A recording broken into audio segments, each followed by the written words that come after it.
Shalom. Shabbat shalom.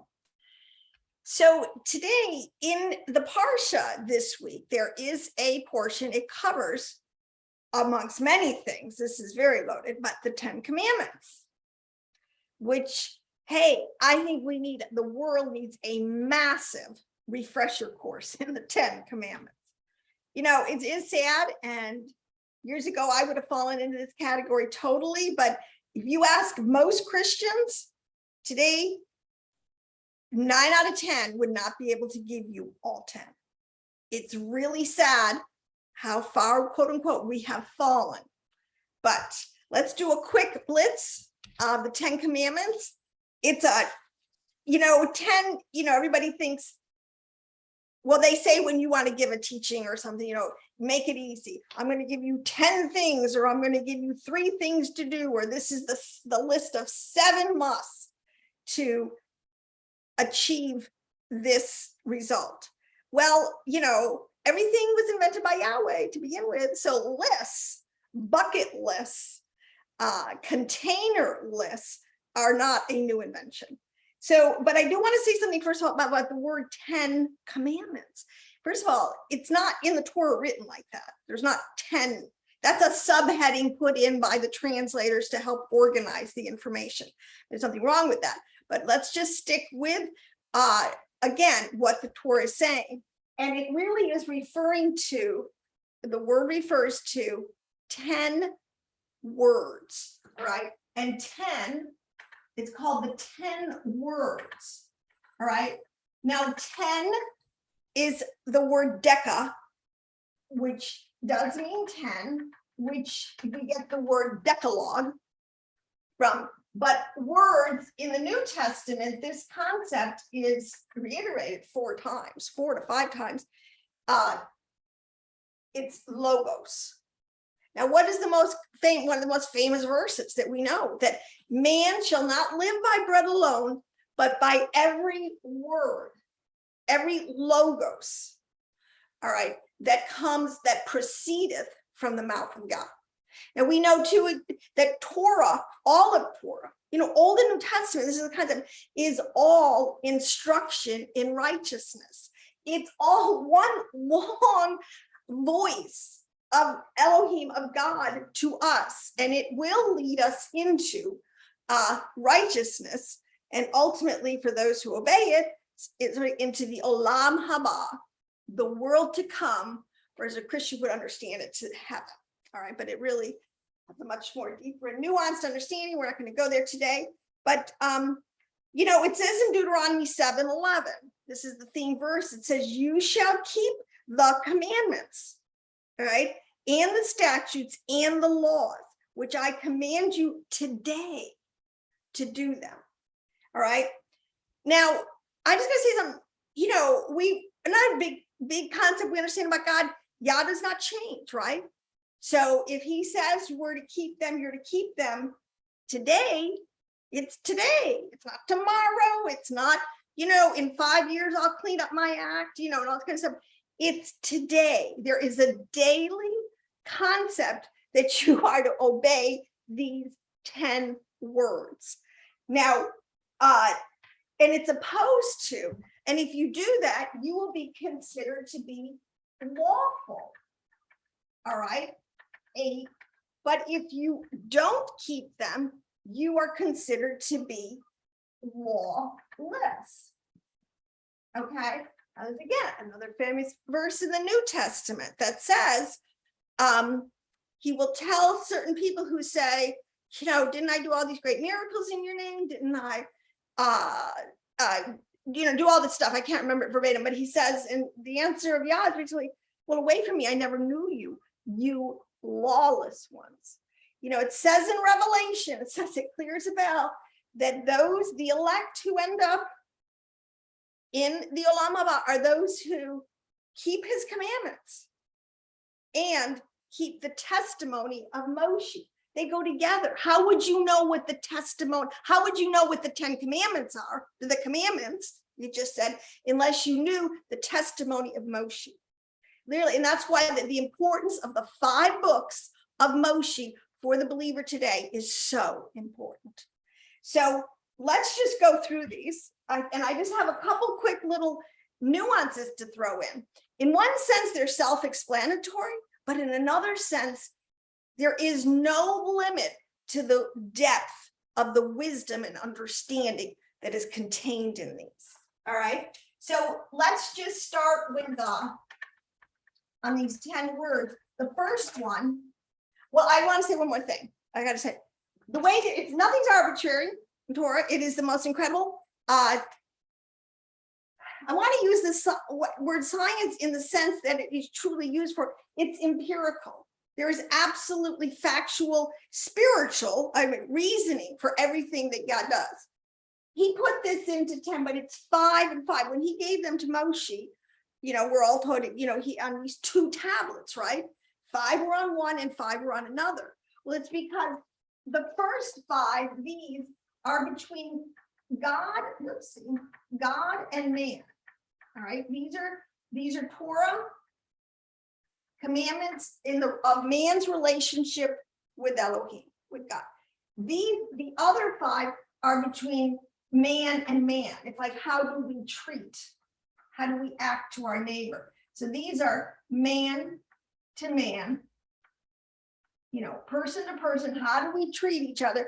And these are from God and our relationship between our maker and us.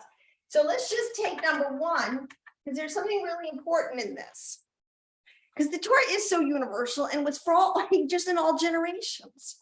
It is his words, all his words that proceedeth from the mouth of El. Now, the first commandment is for you will have no other gods before me. Now, one of the things that really bugs me is I don't think in the modern mind, we blow off this concept of gods because we don't really understand it. All right. Now, one of the main things you can insert it is I like to use it. You have no other influencers. Okay. Today, the big thing they call them, if you make stardom today, you become a big, something goes, what do they call it? Viral, and you become an influencer, a celebrity. All of a sudden you have influence on people and so what they're doing, saying, modeling, their behavior, their lifestyle, this becomes an influencer. Having no other gods is like, don't let anyone else influence you. All right. We are to rely on Yah's word alone as our set standard. Now, but there's another nuance in here that's really interesting, because the Torah stresses that when you seek God, and it doesn't matter where you are, this is a binding concept for all generations, in all ages, in all times, in all countries, nations. So wherever you find yourself, if this was given to the original generation on Mount Sinai, but today it applies to me today as I live my life, in small town America. All right. God can be found among the nations.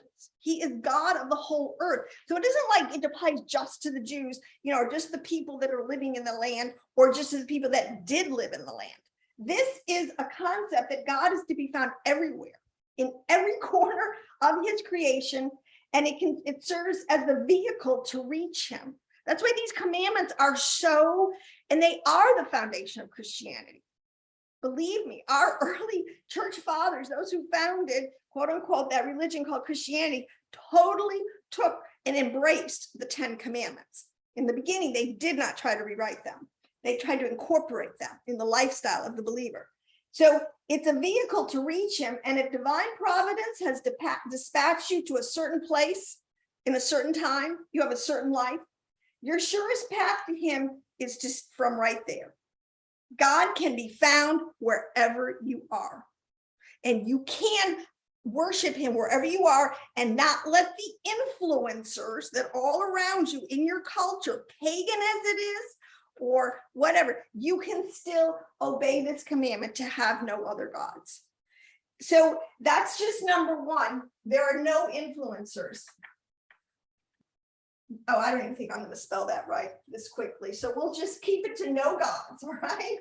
But so that is the number 1 thing, because this is our problem, people. We have let everybody under the sun influence us in terms of our behavior, or our concepts about the world, the world after, the hereafter, so to speak, or innumerable ways. And yet we don't give credence to the original words that proceeded from the mouth of God. So, but number two, let's just go fast because I don't want to. You are to have make no graven images. Now that's another one. Graven images is a kind of weird translation. It's archaic, but what does that mean? Really and truly, again, find the concept of no other gods. Yah says, I do not share his glory or his power with anyone. Meaning a principality, I don't care, principality, power, an angel, he doesn't share his glory or his power. Everyone, we are all his servants, whether you're angels, whether you're a person, whether you're Moshe, or whether you're Yeshua. One of his major names is the servant. Okay, so we are all to have no graven image, which is to put, and it says not to put, make an image of fish in the sea or a bird in the air or these things. Now, I don't have the scope in this video, but I'll tell you, that's not talking about like somebody's going to put a beetle up worship. Okay, those are symbolic for something on the soul level that is very deep. But the point is that he doesn't share his power, glory with any of the other powers or the people in the universe. We are all his servants, and we are all to what? Every word that proceedeth out of the mouth of Yah, to obey. Now, in the third one, we are not, now this, I'm just reading you verbatim. I went to a lot of different commentaries. I was trying to get a handle on, these again. It never hurts to do a refresher course and to line your life, your values, what you do up with these 10 words, all right? Which, again, these are just the largest buckets that you could make that contain the major concepts that God is going to judge us on, all right? But number three, I didn't make this up, and this was from a commentary that was written in 2002. So this is way before this ever became an issue. But commandment number three is, not to invoke the name of the Lord your God falsely. We are not to swear, all right? Or in that, again, I mean, it's a bad word. And that's not like just, you're not supposed to say the name, Yeshua in vain, these kind of things, obviously. But there's something much deeper going on.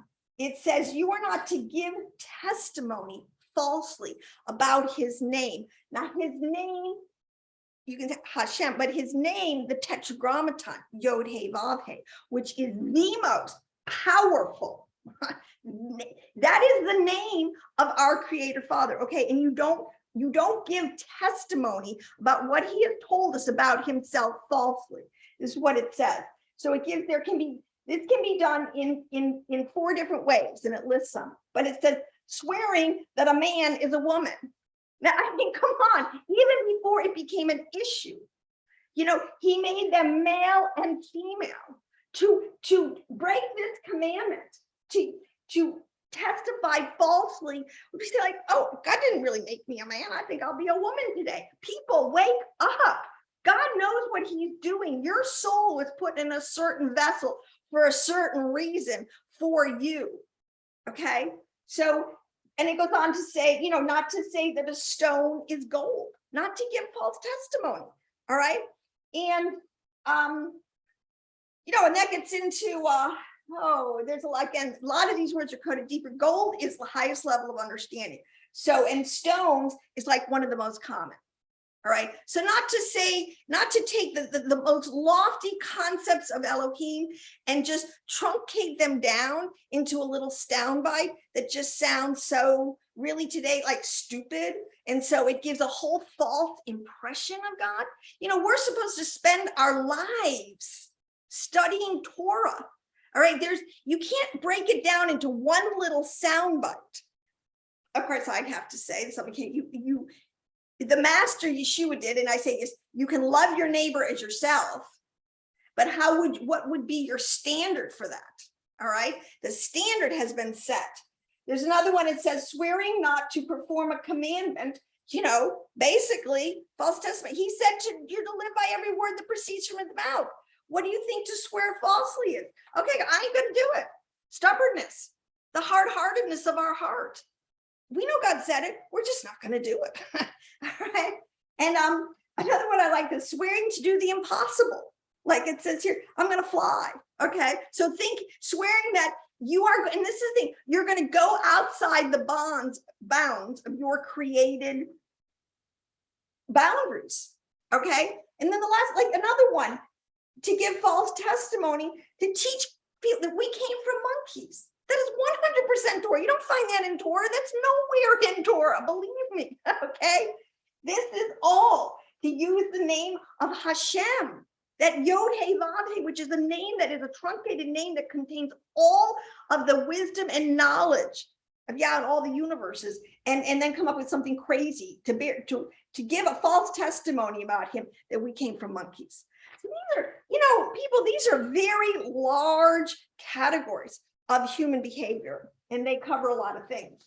Now, so let's go down to number 4. This is a big one. Oh, I'm gonna stop listing because, well, we had 2, we had graven images, which we're gonna call no influencers.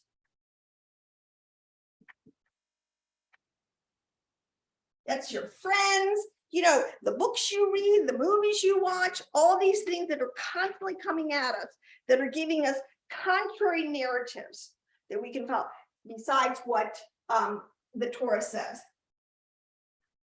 Oh, I have no idea if that's spelled right. Sometimes influencers. All right. Number 3 was to have, take the name in vain. Do not take. And that name, that is a name. It's not just, there's so much in that, not to take the name in vain. Okay. So we'll do 5 and 5. 4. All right. Listen. 4. Remember the Sabbath to keep it holy. Christian, I got to tell you, I was there. Millions of us around the world were there, and we're all waking up to this concept of Torah, and we are to keep the Sabbath. Now, let me tell you something. You're going to find out that the Sabbath was changed. The times and seasons have been changed, in so many ways. The 7th day, biblically, is the Sabbath. Yah does not change. That was established in Genesis. Yah doesn't change. That's the pattern. 6 days you work. And you know what? You're to work. This is another concept. You don't like 6 days, you kind of lazy. You work. You provide for yourself, your family, your friends, your community. You work so that you can have to give. This is the concept. All right. But you are not to, you're to keep it holy. And it is a cycle. The first day is Sunday. Count it. Sunday, you get to a 7th day. That is Saturday. This is such an established cycle, and it's so beautiful. And the Jews have been keeping this mitzvah. This is an identifier on them, and it needs to become an identifier back on all the children of Elohim, because it's a binding commandment. All right. So, again, you can do hours and hours of teaching on that, but that's just a heads up. Sabbath is Saturday. You're to keep it holy, set apart. And there's tons and tons, again, on that concept. And it has very deep, because we're coming into a Sabbath rest. Everything is an archetype. Everything is related to something higher that going up and down Jacob's ladder. You can't pull a rung out, okay? And think that you can go up and down that, all right? Every rung, we learn precept by precept. We do these things is the way that Yah commanded it. And all of this is why. Why do we have these? Because so that he can bless us, so that we can prosper and multiply in the earth. Look at Christian, Jew. We are getting to be some of the smallest numbers on the planet, right? Those Luciferians have convinced just about everybody that there is no God and God is dead and all this kind of stuff. So we are definitely not prospering and multiplying, all right, according to the blessings that are inherent in keeping these commandments. Now, number 5, quick. Oh, number 5. Okay, to honor your father and mother. Honor parents. Again, how much do we transgress this today? Everything under the sun has been done to undermine the God-given authority of children to their parents. You know, God gave the children to us. My children are my children. They're not the state's children. All right. They're my children, and I am responsible to the Father for them. I will answer to God. All right. So this is really, but the thing that's interesting is in this 5 and 5. Remember, I told you that honor your father and mother, it comes under the category of God and man. And you would think that that would be something between man and man, right? Honor your parents. But the nuance here is there's something, and this is why I love teaching on the show. This is a very Peshat level teaching, but because we do have quote unquote heavenly parents. We have a heavenly mother, a heavenly father. This is the concept in Torah. We are to obey them. When you get wisdom and you get, you're supposed to get wisdom and you're supposed to get understanding. All right, that are supposed to give us a knowledge, come on, of God. There is a concept that, and again, I have a lot of teaching on this. This is a little bit deeper, so level. You need to grow up into this meat, into this understanding. But it's not just our earthly parents. Again, every word that proceeds, you know, in the Hebrew, there is male and female letters. Okay, they combine. There are male and female energies. There's a concept there. We have to all of the instruction of Yahweh. Some of it comes to us in a very compassionate way. Some of it comes to us in a very, you know, fire and brimstone judgment way, you know? All right. So that has a lot more depth to it, but let's move on. We're going to erase this. Let's see. And we'll start the man-to-man ones. Whoops, I didn't erase that. I just know that, let me put this down. And man. All right. So that's the one hand. This is why a lot of, you know, you see a lot of hand signs in the Jewish, in their graphics, so to speak. You know, this one, I got to do it. The blessing, right? The priestly blessing, the hands, 5 and 5. It's just an easy way to remember. It's like a little retimery for kids. What kid cannot put 5 commandments on one hand and 5 commandments on the other hand to remember them? All right. Now, in terms of man to man, I just want to see it between man and God. All right, so I wanted to say now number 6, thou shalt not murder. You know, and again, it's not, you know, this is why the Torah, they pull out of this 613 mitzvahs, ultimately 600. It's very broken down. And there's much in Torah that will give you very specific, you know, if you were wondering, oh, how do I apply that? Well, when you have a big Torah, you understand, oh, I get it now, because the stories that you know, what in different instances, how this is played out, there's plenty in Torah to give us context. Okay. So we are not to murder. All right. It's really do not murder. And murder, you can have 2 categories. You can have premeditated, and that's what it's talking about. All right. That's why there is sometimes what's called manslaughter. And that's why in last week's portion, it was talking about they would put in place cities of refuge for people who really through no circumstance, no premeditated evil plotting on their part. It just didn't go well. An accident or something happened. So until that could go through a court of law, the whole thing could be, you know, flushed out and justice administered, there were places of refuge that they could go. But it is not to murder, and it means you can't, but the Torah is very clear, unless it is in self-defense.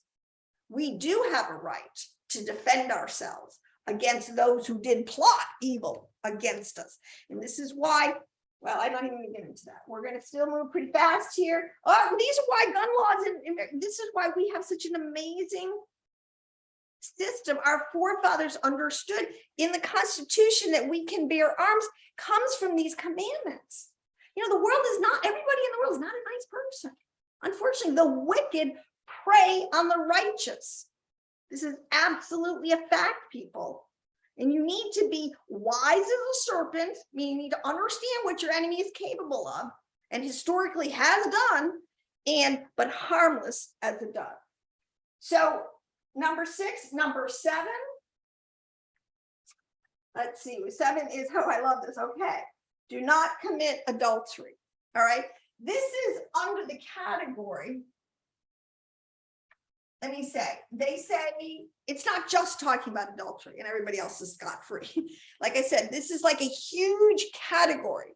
All right. And this is a category of all sexual sins. And it's quite large, it's quite extensive, and it's quite specific. And adultery, you know, again, is between married, you know, a married person, you know, adultery is between 2 married people. Fornication, fornication is sexual relations between unmarried people.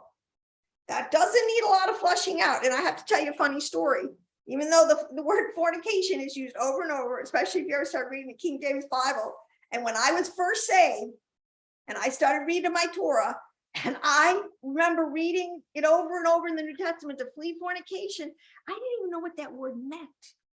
I was like, and then finally dawned on me, well, I'll look it up. I got a dictionary, I looked it up, and my jaw dropped. Because in today's culture, that's like the most foreign concept.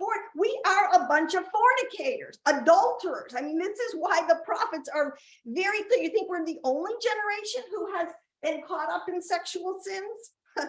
We're maybe one of the worst, but this is not the first time. But the sexual sins, adultery, fornication, bestiality. It's between, you know, sexual, between close relatives, incest, certain things that are not allowed. Rape. What happens in the case of rape? Spilling seed. Hey, masturbation's covered. Everything. So this is a huge category. All right. And they just give you the main one, adultery. Okay. So this is why you have to know all the instruction in Torah to be able to flush out the depth of this. All right. Now, number 7, we're at number 8. Number 8. Oh, this is interesting because I have read this numerous times. Okay, do not steal, right? Okay, yes. This concept of not stealing from your neighbor is really kind of covered in do not covet. But what this really is talking is about, we are not, it's a commandment against kidnapping. All right, now let's get this right. No kidnapping. What is one of the major kidnapping type of things that are going on today? Sex trafficking, stealing people, young children, boys, you know, girls, women, for what? For the beast pleasure? Okay, that is like one of the major, all right? And again, this has always been with us. This concept, you know, it's just a world, it's like today the network is so buried underground and it is so connected. That is that underbelly of the beast, the lawlessness that Paul talks about that will proliferate because you have so many people in the world that are not keeping commandments. So human trafficking is at an all-time high.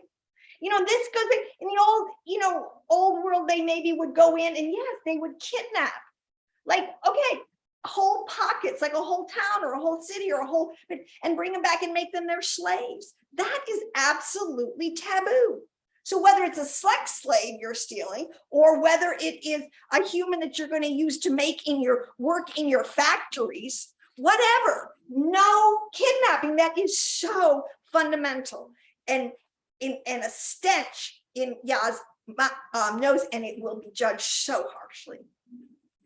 All of these. So that's number 8. Number 9. Oh, false testimony. I have to see something here. This is another one. false testimony. And we are so full of false testimony today. And I'm telling you what, it's almost impossible. I don't care how many fact checkers you put out there. There's so many and they all have an agenda. This thing, false testimony. We are not to establish things as fact if we are not sure of the source. I mean, this is a huge kind of word to everyone today on the internet. You cannot, it is breaking a commandment to push out or put out or repost information that you personally cannot verify as true. That just adds to the confusion, adds to the problem, makes the lie, gives the lie life. You know, if you repeat something often enough, people will forget and then they'll think it's true. So we are not to. Lying or using secondhand information, even if it's from a reliable source. All right, that is called giving false testimony or a false witness. You know, and it goes back to the commandment about you know, no other, you're not to take the Lord's name in vain. In other words, you're not to make false claims. Not only false claims about things that go on in the world, but false claims about God, right? We established. Torah doesn't say we came from monkeys. Okay, that is a false testimony. And if you're propagating that, I'm sorry, if you're even teaching that, I mean, you know, world, you wonder why we're coming on a season of great judgment. Okay, and the last one we want to cover here, the last one is thou shalt not covet.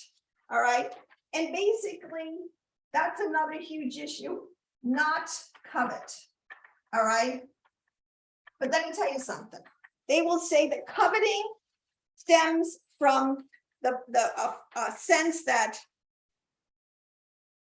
well, let me put it this way, proper fulfillment of this commandment. All right, so in other words, not to covet would depend on a great deal upon one's degree of satisfaction with his portion in life. Now, what fuels, you know, the whole buy, sell world today, this whole merchandising of our soul and is the fact that to make you're not satisfied. All right. Oh, you got to get that toothpaste because your teeth aren't white enough. You know, you're not satisfied. This level of discontent that is bred, all right, by those who just are not content. Everything that we have is from Yah, and everything is good. And everything that happens to us is for a reason. And the reasons are not just limited to this life per se. This is a big thing going on, all right? But this concept, we have to learn to be content. And contentment is a choice, all right? So this again, we have to realize that every one of these, choose you this day who you're going to serve. These truths have not changed.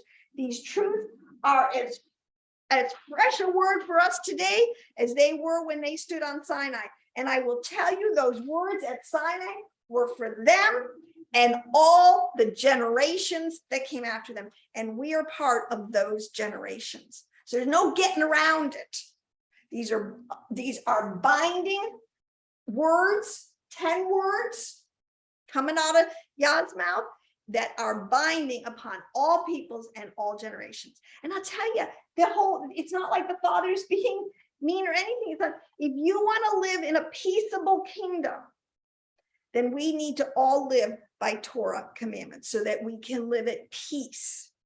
Then I don't think, you know, you're trying to plot murder against me or kidnap me or give false testimony about my God, whatever, okay? So I just thought that was a good refresher course. It was for me, and I hope it will be for you.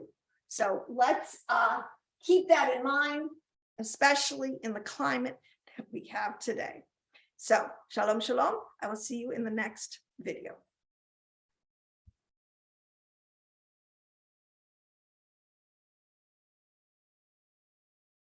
Shalom. My name is Liz McGee, and I am a Torah teacher with the Elect Life Ministries, and I am starting a new class on the book of Enoch. Enoch is on everyone's radar today. Millions of people across the globe have discovered this book and are reading it. So why would Enoch be important? Why would this enigmatic, very mysterious book come forward now at the end of the age?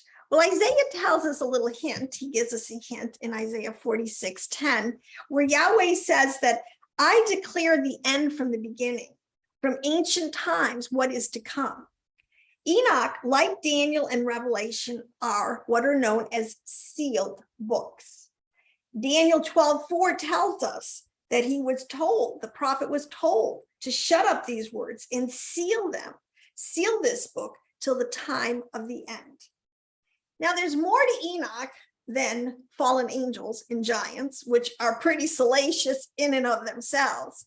But as a sealed book, in Hebrew nomenclature, it is known as Torah HaSod, and it is known as the teaching of the secret.